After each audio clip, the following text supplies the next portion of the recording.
예, 병무청장님, 차장님이 계시네요. 예, 국방부 장관님도 같이 좀 들어주십시오. 예, 병무청 같은 경우에 지금 국민의 신뢰를 더 높이겠다, 세심한 배려 있는 병무 행정을 하겠다, 이런 말씀 계속 하시잖아요. 근데 저희가 이거 좀 보다 보니까 국민들한테 당연히 지급돼야 될 비용이 누락되고 있는 걸 저희가 좀 발견을 해가지고요. 이거 아마 모르시는 국민들도 있을 것 같아서 국민들한테 알릴 목적으로 제가 좀 말씀드리기도 하는 건데, 우리 소위 신검이라고 하는 우리 병역 판정 검사나 현역병 지원 신체 검사 이런 것들 받을 때 우리가 여비도 나가야 되고, 혹시 이제 내가 어떤 몸이 아픈 데가 있다 해서 진단서를 발급받으면 병무용 진단서, 수술 기록지 이런 발급 비용이 있으면 병무청에서 그걸 해당 우리 국민들께 지급을 하도록 되어 있죠. 예, 그렇습니다. 예, 그래서 이거 혹시 모르시는 국민들 있으시면 꼭 이거 받으시라는 말씀 이번 기회에 드리기도 하고요. 이거 애초에 병무청에서 알아서 드려야 되는 부분이지 않습니까? 우리 병역병 규정에 명확하게 되어 있죠. 예, 예. 예, 그런데 저희가 지금 이제 보다 보니까 2024년 한 해 동안 미지급된 인원이 4,800명이 넘게 있고, 그래서 이제 저희가 병무청에 이거 문제가 있는 거 아니냐, 왜 신검 받으러 온 사람들 당연히 드려야 되는 여비랑 이거 진단서 발급 비용 안 드리냐라고 저희가 문제 제기를 했고, 그래서 병무청에서 전수조사를 하시겠다라고 하셨죠. 예, 예. 그래서 지금 전수조사를 하고 계시는데, 전수조사가 아직 완료가 되진 않았는데 중간값을 저희가 좀 받아봤습니다. 그래서 24년도에 저희가 말씀드린 4,800명 빼고도 21년에서 23년 사이에 이제 이런 여비, 그다음에 진단서 미지급 사례를 조사를 해보니까 벌써 5,900명이 넘게, 5,906명이 넘게 확인이 됐고, 지금 1억 5,900만 원 정도 가량이 지금 미지급된 걸로 나오는데, 차장님 맞습니까? 예, 정확한 지금 숫자는 잘 모르겠는데. 예. 예. 네, 그래서 지금 아직 확인이 덜 된 부분들도 남아 있는데, 이 정도다 그러면 이게 지금 총 합쳐서 10,000명이 넘는 우리 국민들, 또 대부분 다 신체 검사를 받으시고 병역 의무를 하고 있는 우리 국민들에게 당연히 지급되었어야 될 비용이 안 가고 있는 거 아니겠습니까? 예, 예. 그리고 이게 제가 처음으로 지적하는 게 아니고 기존의 국정감사나 이런 데서도 여러 차례 지적이 됐던 부분이잖아요. 그러니까 이런 일이 반복되지 않도록 병무청에서도 꼭 좀 잘 챙겨봐 주시고, 이번에 전수조사를 통해서 이렇게 밝혀진 부분은 최대한 빠르게 늦었지만 지급될 수 있도록 챙겨봐 주십시오. 예, 그렇게 하겠습니다. 예, 국방부 장관님, 이 부분 어쨌든 병무청 소관이긴 하지만 국방 의무와 밀접하게 연결돼 있는 부분이니까 네, 장관님도 좀 네. 챙겨봐 주시고요. 네. 그 다음에 이어서 오늘은 이제 장관님께 안보에 관해서 좀 같이 한번 네. 말씀을 좀 나눠 보려고 하는데요. PPT 한번 띄워볼까요? 이게 이제 저희 의원실에서 동북아 6개국 국방력을 한번 비교를 해봤습니다. 물론 우리나라가 국방력이 강하죠. 전 세계적으로는 강한 나라인데, 하필이면 우리 지정학적 위치가 너무 강한 나라들이 많이 있고, 또 영향을 미치는 나라들이 굉장히 또 전 세계적으로 국방 강국들입니다. 특히 북한 같은 경우에는 국방비 지출이나 이런 부분, 재래식 무기나 이런 거는 뒤처져 있지만, 어쨌든 핵이라고 하는 또 비대칭 전력이 있는 상황이기 때문에 녹록한 그런 상황은 아니죠. 그래서 저희가 이제 쭉 이렇게 통계 뽑아보면서 특히 장병 1인당 국방비를 한번 봤거든요. 그러니까 예전 같으면 우리나라가 이제 장병 1인당 징병제 국가에서 워낙 이렇게 월간 보수 나가는 게 적어서 그렇다라고 했었는데, 이제 우리나라도 꽤 많이 이제 사병들 월급이 올라간 상황 아니겠습니까? 그렇습니다. 그런 상황인데도 아직까지는 장병 1인당 국방비가 비교 대상인 주요 국가들에 비해서 아직 낮은 이런 상황, 장관님 아시고 계셨습니까? 네, 좀 알고 있습니다만은 우리나라는 지금 다른 나라와 달리 징병제 국가이기 때문에 네. 다른 나라하고 약간 모병제 나라하고 약간 차이가 있는. 네, 물론 그렇긴 합니다. 근데 이제 중국도 물론 실질적인 모병제 국가지만 중국이 이제 모병된 병사에게 주고 있는 월급 수준이라는 것이 대한민국의 이제 징병제에서 나가는 월급 수준에 비해 그렇게 높지는 않거든요. 그런 부분은 또 논의를 하면 될 것 같고, 그 다음에 다음 장 한번 보죠. 지금 우리가 이제 국방 개혁에 관한 법률 지난번에 논의하면 예전에 이제 통과시키면서 2020년까지 50만 명 규모로 군축하겠다라고 하고 그 다음에는 우리가 법령상 우리 군의 상비 병력을 언급하고 있지 않습니다. 그러니까 어느 정도가 적정한지를 법령에 우리가 규정하고 있지 않은데 장관님 우리 상비 병력 수준 어느 정도가 적정하다고 보십니까? 상비병력 수준은 저 당시에 2006년도에 국방개혁법에 의거해서 북한군의 여러 가지 재래식 무기와 우리 군의 예, 장관님 뭐, 가능하면 짧게 그래서 조금. 예. 3대 1로 하는 게 맞겠다. 이래서 북한군이 약 130여만 명, 우리는 50만 명으로 책정했던 겁니다. 네. 그래서 지금도 그럼 50만이라는 숫자를 유지해야 된다 아니면 유지하고 있다 이런 입장이십니까? 저건 이제 전반적으로 지금 요새 자문단에서 저걸 재평가를 하고 있는 그런 과정이라고 할 수 있겠습니다. 예, 그래서 제가 장관님께서 입장 내신 걸 보니까 상비 병력 35만에다가 민간 위탁으로 15만 정도의 병력을 해서 50만 정도를 맞추자 이렇게 입장을 내신 걸 봤는데 지금도 그 입장 유효하십니까?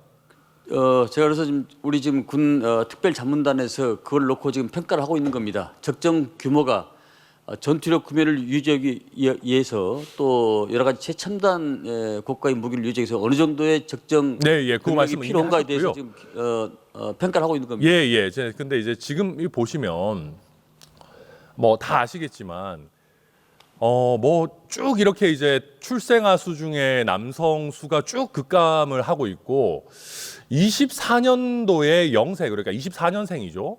출생아 수 중에 남성이 다 합쳐봐야 12만밖에 안 돼요. 그죠? 채 못 됩니다. 예, 12만도 안 되고 예. 우리가 뭐 지금도 뭐 어마어마하게 징집을 하고 있죠. 징집 비율이 뭐 굉장히 올라가 있는 상황인데 뭐 굉장히 지금 병력 자원이 급감하고 있는 상황 아니겠습니까? 그래서 여기에 대해서 지금 그러면 근본적으로는 어떤 대책을 가지고 계신 겁니까? 그렇습니다. 지금 2023년 기준으로 봤을 때 남아 출생아가 11만 8천 명인데 1년 6개월이 계속 유지된다고 복무기간 유지된다고 봤을 때는 이게 약 17만 6천 명 정도 됩니다.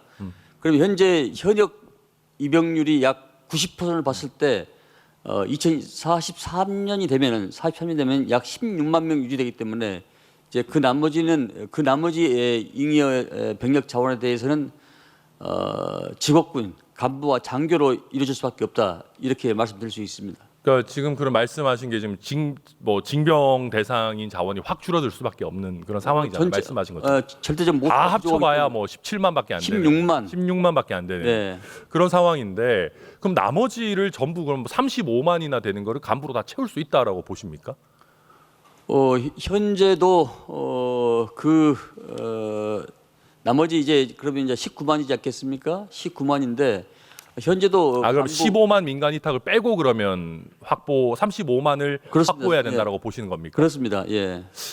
근데 일단 저는 그 전제 자체에 약간 동의하기 어려운 게요. 다음 장 한번 볼까요? 지금 보면 병사만 붕괴되고 있는 게 아니고 간부도 계속해서 이탈되고 있잖아요.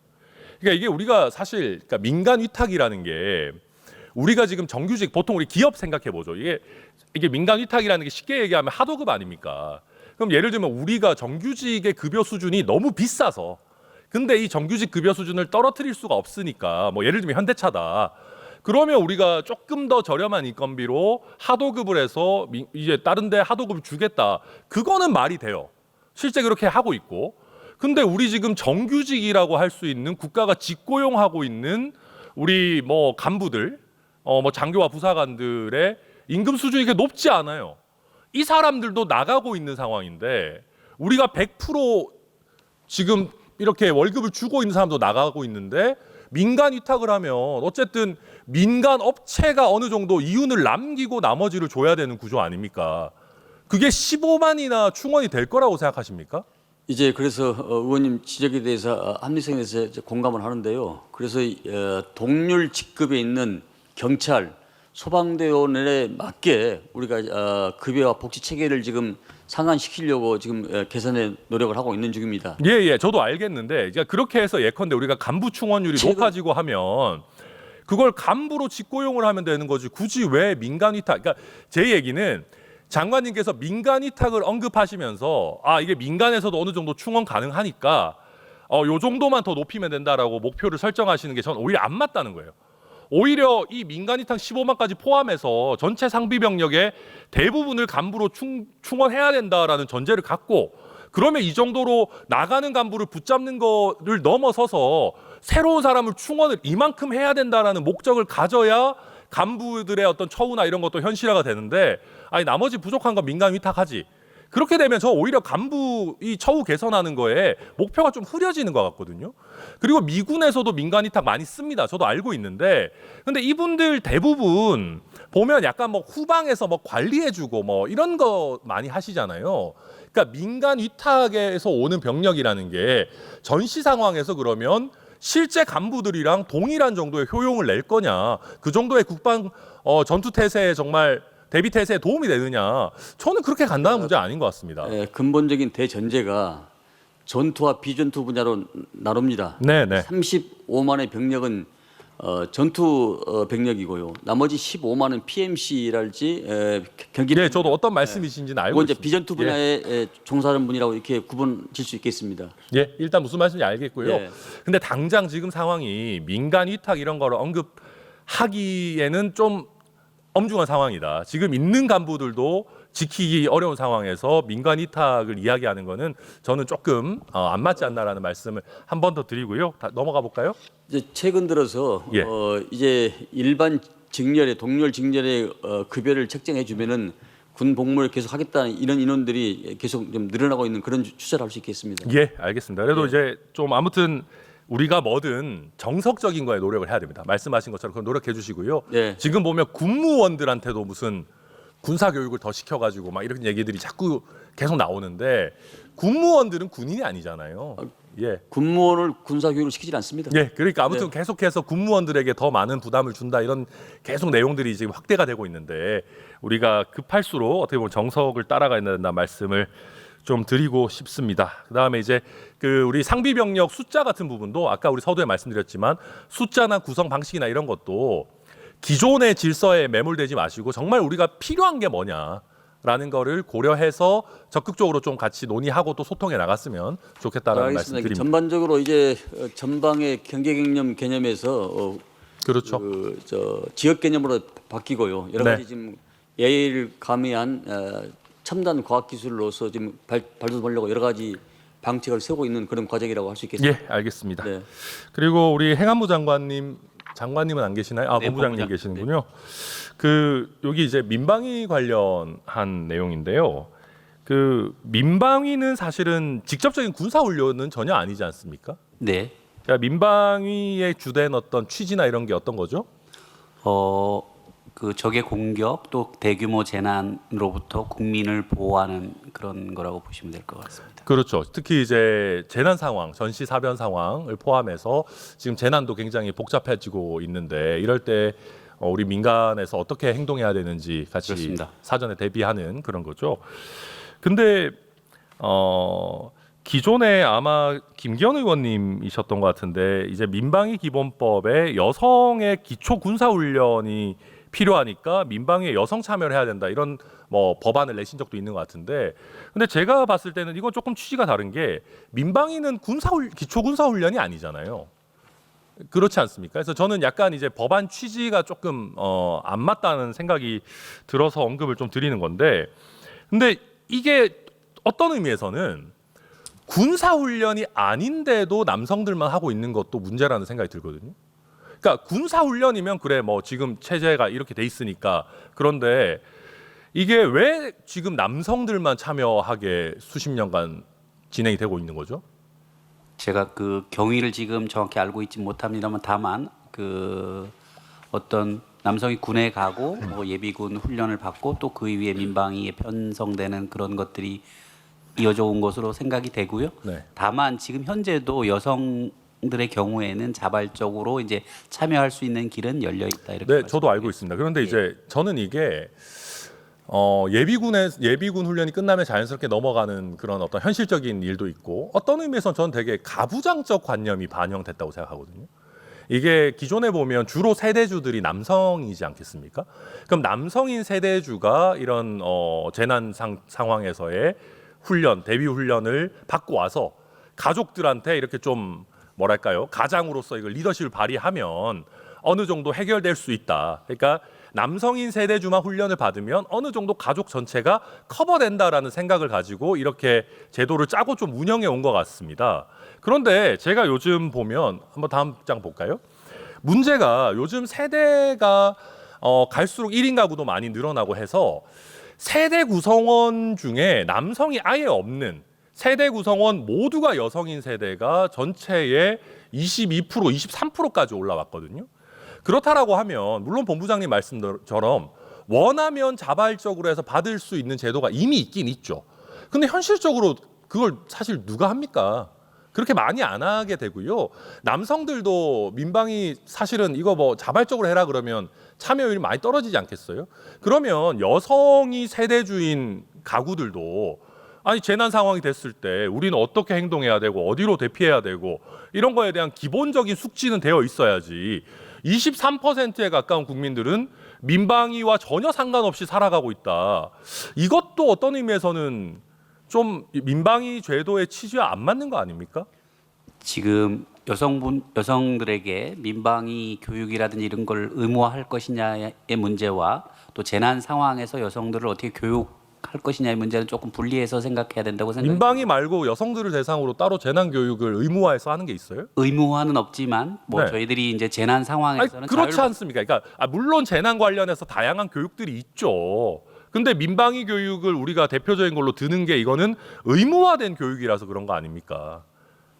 그 이제 민방위는 이제 뭐 교육도 받아야 되고 뭐 여러 가지 의무가 있기 때문에 편성이 돼서 이제 전시에 동원되는 그런 것가 있기 때문에 교육과 그 이후에 어떤 의무가 같이 연계되어 있기 때문에 아니 이거 군사 훈련 아니라면서요. 이게 전시에만 문제되는 게 아니잖아요, 민방위가. 네 그렇습니다. 예, 그래서 저는 이런 부분도 어떤 의미에서는 굉장히 가부장적인 이런 어떤 제도의 설계를 근본적으로 한번 네 의원님 말씀 한번 저희들이 잘 검토해 보도록 하겠습니다.